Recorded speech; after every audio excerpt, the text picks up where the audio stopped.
Yesterday we talked about prepositions, words that relate nouns, pronouns to another word in the sentence.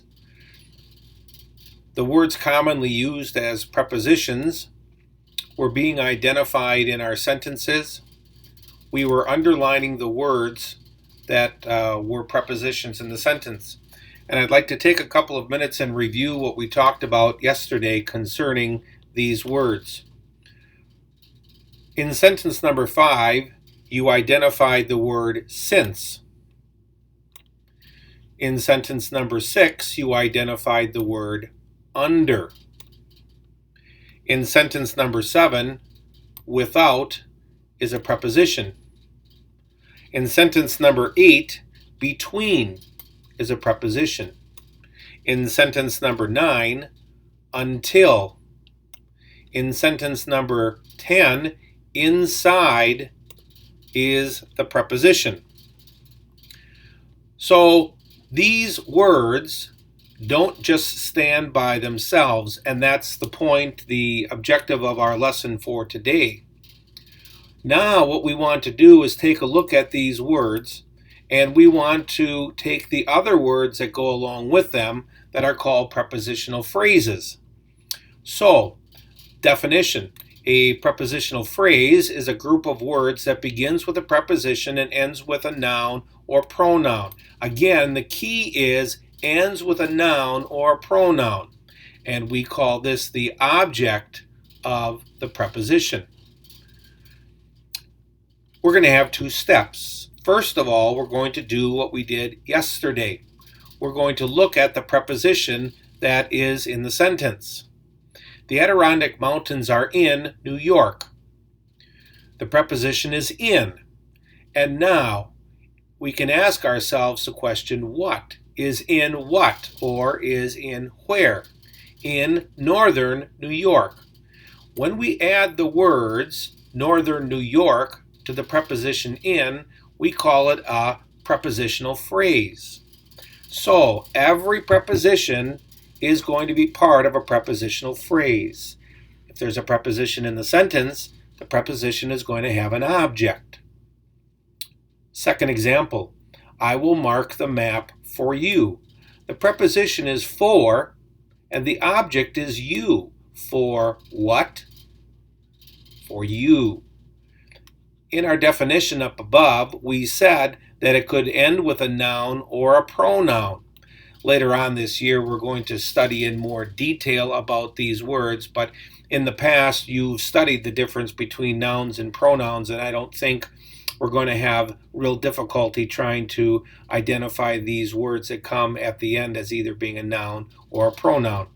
So, number 1, what is the preposition in the sentence? Number 2, what is the noun or the pronoun that follows? One word of caution. You notice in this one, for you, it is simply only the preposition and then another word. In this prepositional phrase, in northern New York, we notice that there is another word in between in the preposition and the object, New York. This word describes New York. So there might be 1, 2, sometimes 3, or even more words that come in between. The first word needs to be a preposition, and the last word in the sentence needs to be a noun. To make our work easier as we review prepositions and prepositional phrases, we're going to go back, and we're going to use the sentences that we had yesterday. And we've already identified what these prepositions were. And so now we're going to go and identify the words that go along with it, making a prepositional phrase. So, back on the first page from yesterday's lesson entitled Prepositions, I underlined the word beside, and now I'm going to find the prepositional phrase beside the door. You can either underline the entire phrase. If you'd like, you could use a highlighter, or if you want to use parentheses, you can do that. We're looking to add the words that make an entire prepositional phrase. So in sentence 1, I'm highlighting, underlining, or putting parentheses around beside the door. What is the prepositional phrase in sentence number 2? to the left. The preposition is to, left is the object, and you notice that there is a word in between. Sentence 3, with Susie. Preposition, object of the preposition, making a prepositional phrase. You'll notice in sentence number 4 that there are two words that come in between. My preposition is from, and store is the object of the preposition. The and stationary modify the object of the preposition. Sentence number 5, you identified since as the preposition, and I add third grade, and I underline, highlight, or put parentheses around since third grade. The preposition is since, the phrase is since third grade. In sentence number 6, under what? Under the trees. This is the prepositional phrase. Sentence 7, without any extra help. Without any extra help is my prepositional phrase. Sentence number 8.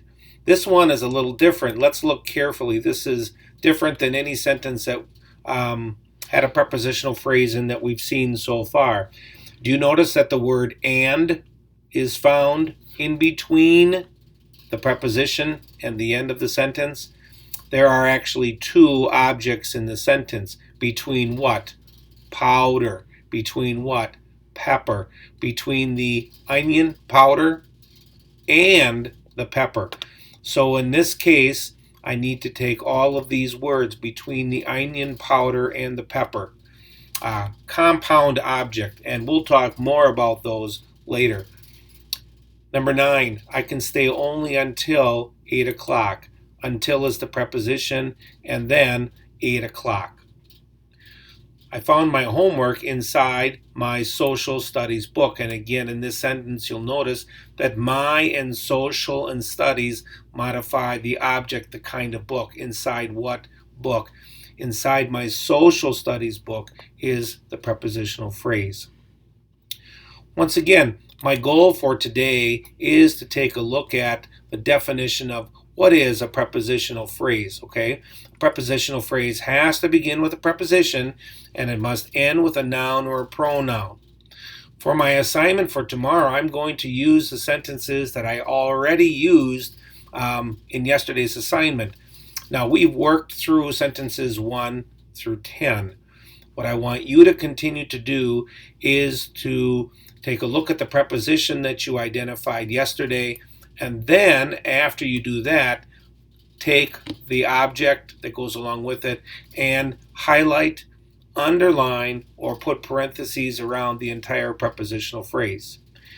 If you have any questions about what we discussed today, finding prepositions and the prepositional phrases, please be sure to contact me. Tomorrow we'll review prepositional phrases.